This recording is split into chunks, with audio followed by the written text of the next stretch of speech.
curiosity was always bigger than his common sense. One evening, as the sun bled from the sky, he found something new in the garden. A mushroom nestled under a fern that pulsed with a soft, otherworldly glow. Just one little taste, he thought, his sense of adventure overriding the little voice that said, "Don't eat glowing things." He took a tiny bite. The world swam. Colors warped. He felt a strange tingle as his skin turned a pale, moonlit green, and his eyes began to glow with a vacant light. He was no longer Daniel, the mischievous boy. He was now Daniel the zombie. But this zombie wasn't hungry for brain. As he shuffled through the garden, a new, singular purpose filled his slow thoughts.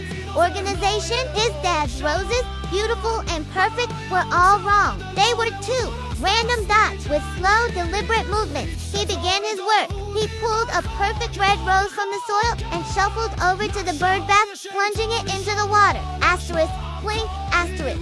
A white rose was carefully balanced on the head of a startled garden gnome. He took the rest and created a perfectly straight, colorful line of roses leading from the lawn right to the back door. He let out a low, satisfied groan. The garden was finally in order. The next morning, Daniel's dad stepped outside, coffee in hand, ready to admire his pristine garden. He froze. His prize-winning roses were everywhere and nowhere. It was chaos. It was a mess. He followed the trail of upturned dirt and scattered petals, his heart sinking until he found the culprit. It was Daniel Dot, or a slow, green, glowing version of him.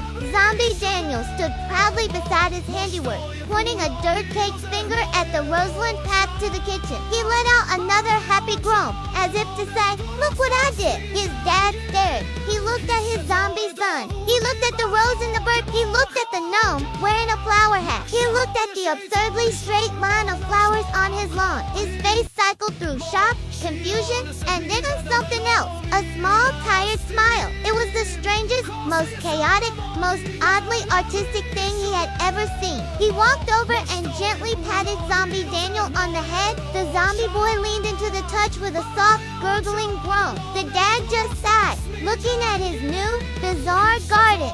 "Okay, son," he said to himself, "we can work with this." Daniel then turned to the camera and gave the slowest, clumsiest thumbs up you've ever seen. Please subscribe to me.